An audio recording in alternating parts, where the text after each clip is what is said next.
Serapis Bey, honor your path. Your path of light is a gift.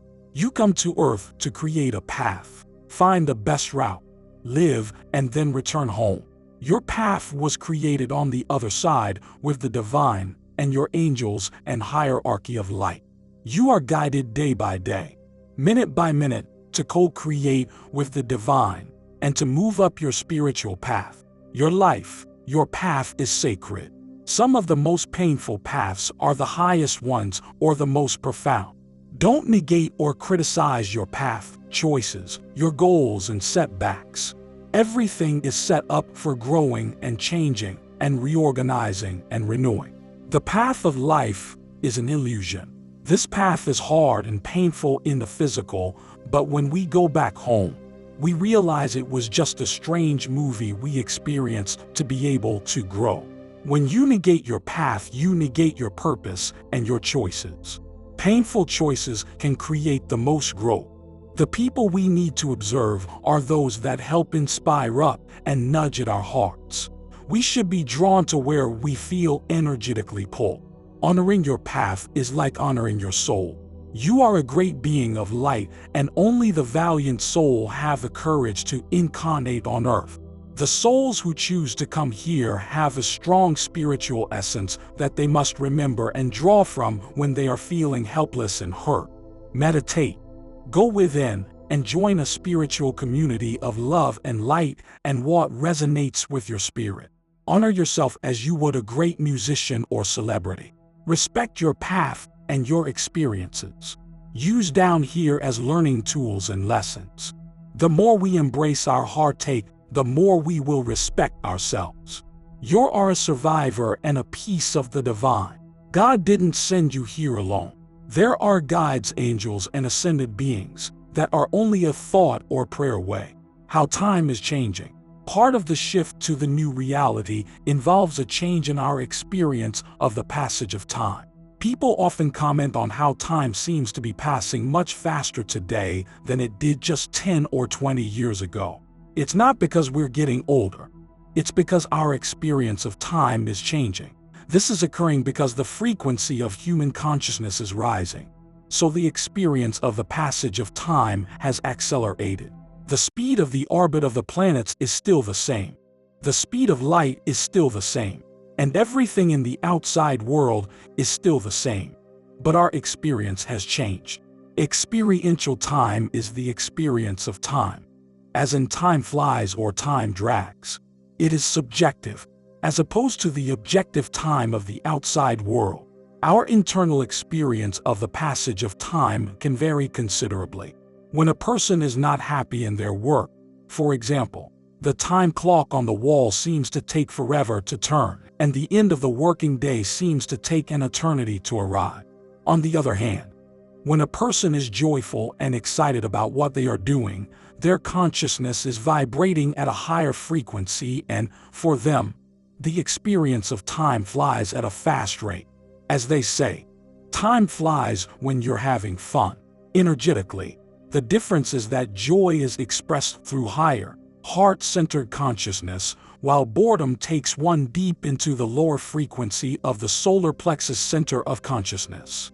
When you are bored, your perception of time runs slowly because your consciousness vibrates at a slower frequency. When you are filled with joy and engaged in favorite activities with people you love, your consciousness vibrates at a higher frequency and your perception of time runs more quickly. The principle at work here is that the perception of experiential time varies with frequency of consciousness. Experiential time runs faster at higher frequencies. Why the difference matters: the shift from old reality consciousness to new reality. Heart-centered consciousness includes a shift in our perception of time. Heart-centered consciousness brings with it an increasing degree of freedom from objective time. It makes life's experiences more important to your consciousness than the passage of time. Life becomes a chain of experiences which seem to expand and contract the time that they take to occur. The objective time continuum is the same, but the perception of the experience is different. The key to understanding this is that because life in the objective world is a projection of the greater reality that exists within you. Then a shift to higher consciousness brings you closer to the reality within. At that point, objective time loses some of its importance, and the inner experience of time takes on more importance. How timing will change in the future as people's frequency of awareness rises up through fourth density consciousness. They will become more attuned to the synchronicity that is offered by an experiential approach to time. The more people become mentally attuned to others, the more they manifest synchronicity in their lives. Eventually, when experiential time is given more attention than objective time, people will arrange to meet each other, not by making appointments in their calendars, but by both knowing when the time is right for such a meeting. At work, the attuned person will know from their soul-fed intuition which task is most important for them to address right at that moment, and this will lead to even more synchronicity with the minds of other, intuitively driven people. The reason intuition works: the intuitive mind senses the reality of all situations in ways that the objective mind of the physical senses cannot. When a situation develops into fruition, in which it can best be addressed for most effect, the intuitive mind has that perfect sense of timing and can help all those involved in handling the situation. In fourth density, heart-centered consciousness, because more attention is placed upon the inner reality than the outer world of clockwork motion, life becomes more fluid and less rigid, based upon an intuitive sense of what action is right at any moment in time. Timing becomes everything, but in a way that the objective, physical mind cannot possibly comprehend. Intuition feeds synchronicity, so the experience of time, with its expansions and contractions, takes on more importance than the fixed pace of the outer world's objective time. Higher consciousness adds more abilities to the ones we have already developed. Intuitive perception leading to perfect synchronicity is a perfect example of the growth that awaits us as we step into the new reality. Life Tapestry Creations. Entering your new comfort zone. Dear ones, perhaps you feel you know what is suitable for everyone. You will soon discover that varying degrees of sameness are more likely to feel right than everyone voicing the same beliefs. A bit like everyone agreeing on blue instead of all the colors of a rainbow. You have focused on one color for years to no avail, trying to ensure everyone is thinking and acting similarly, something that seemed comfortable at first, only to discover that you or someone you loved were outliers. Freed outliers were pushed into a corral, hoping they would assimilate through sameness, instead of glorying in their differences. Differences are in. Sameness is yesterday. Perhaps you believe otherwise. A belief that is or will soon be personally tested.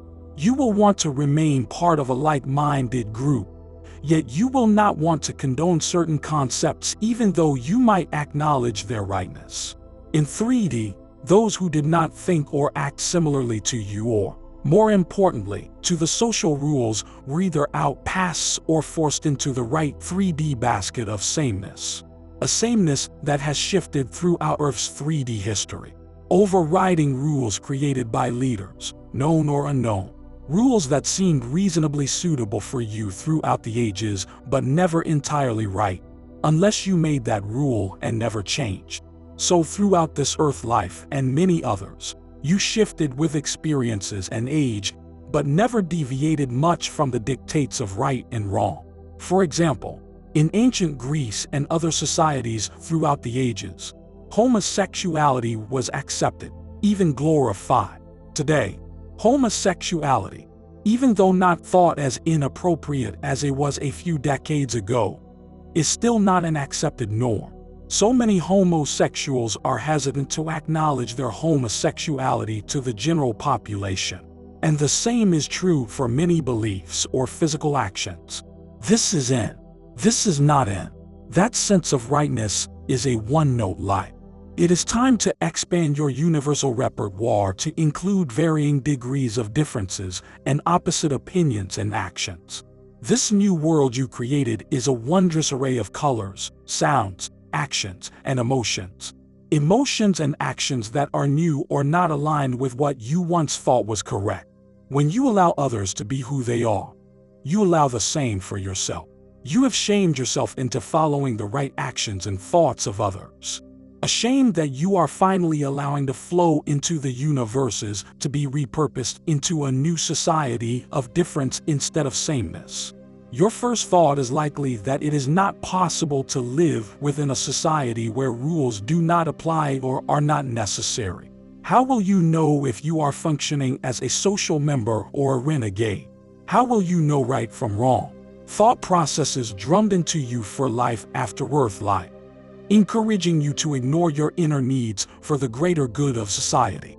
You are beginning to experience the difference between limiting beliefs to what is right within that society, or testing new beliefs that feel right for you but may not be suitable for your partner, friends, or family.